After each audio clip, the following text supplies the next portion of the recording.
Location 4.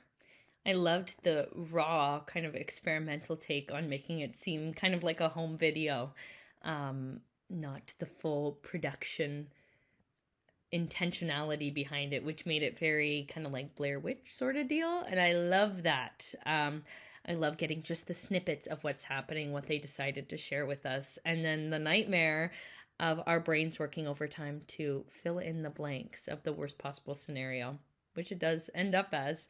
Um, I thought that the blown out mics, the screams of terror, the frantic moments, where they're running and the camera is going just everywhere was some really good classic horror movie authenticity, and I love that.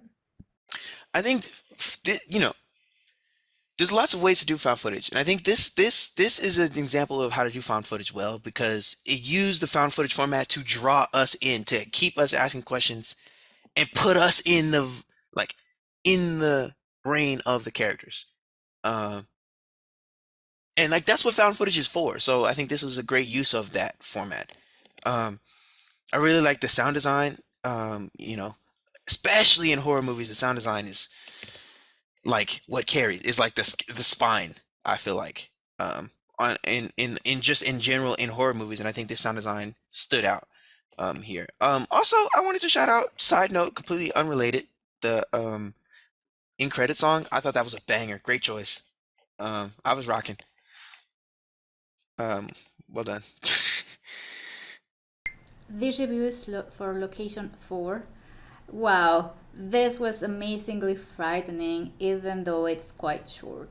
They do have the right amount of mystery, the right amount of screaming, running, despair, and chaos. I can see the Blair Witch Project influence as they do get lost, but they took it to extreme. Adding observers to the equation, it adds to the anguish and oh my god, what's happening? What? And this initial shot with someone bound in the middle of the woods, it was very cryptic. Um, I had a great time. It was very scary, and it all starts with there are signs everywhere. It will be fine. Nope, no way. I'm getting in some woods right before sunset. No, dude, that's not happening. This is just the perfect equation for a horror film, and we are not doing it. It was amazing. I had a great time. Kudos to the filmmakers. It is amazing. What I really like about Location 4 is how it takes advantage of the found footage setting. Um, Found footage is always good for encapsulating kind of that gritty realism. It's a very amateurish form of filmmaking, which allows you to kind of believe that this really was footage that was stumbled across, and it very much it takes advantage of that in the sense that it tells a short, sweet, simple, to the point story of two hikers uh, slowly realizing that they're being stalked in the woods, and you barely see the stalker much in the short, but he really does make his presence known as you're in a dark setting already, and you can't tell whether your eyes are playing tricks on you or there's actually someone out there. Um, and I think again one of the biggest highlights of this type of horror is uh, it's a very grounded, down to earth, but real threat, which helps make it that much more scary. You know, it's not a monster, it's not a supernatural being. It's just some weirdo out in the woods, and these two are unfortunately wandering where they shouldn't have been.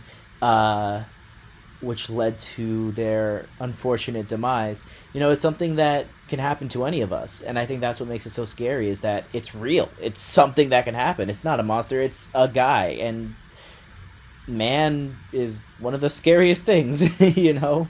But yeah, I think this one did a very great job of grounding itself in reality and showing that real form of terror of uh, essentially stranger danger. Location 4. Location 4 is are short. You know that you have this kind of sure that you don't see it much anymore. You know, it used to be very popular, this kind of shooting style in the late 90s and early 2000s. It's always good to see this one because it really gives you the idea that you're actually there, you know, and there's this POV made with a amateur camera, and the main character finds himself in this basically in this living nightmare, let's say, until the shocking ending. I think the overall shot was very powerful and very compelling, and I felt really scared myself at some point because I genuinely love these kind of movies where you have like a proper POV from the main character. So I think that the film was very well shot, and I think the story the filmmaker managed to include to close the circle in just a few minutes, with also a good amount of tension from start to finish. So overall, a very well done production. Congratulations.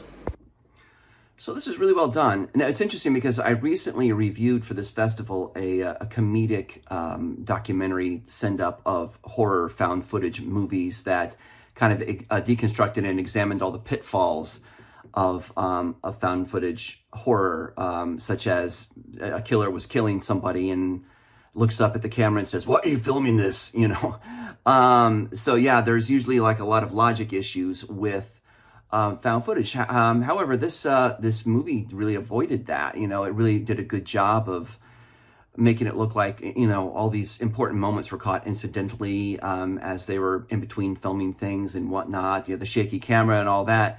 You know, it was very dramatic and effective in you know, revealing to us what had happened in a realistic way. So yeah, good job on that. And it was spooky and it was scary, you know. So yeah, no, good job with this. You know, I hope it does well for you. I hope it gets out there and gets seen. This is a found footage short diving into the cautionary tale of don't trek into the unknown woodsy location without a map. The lead, under the pressures of meeting a deadline on an assignment, chooses to go into the woods despite the darkness coming and the trails leading into the unknown. They come across a stranger in the woods, and the aftermath is deadly for the duo, presumptuous to believe that they've come across a killer willing to take out any witnesses in his path.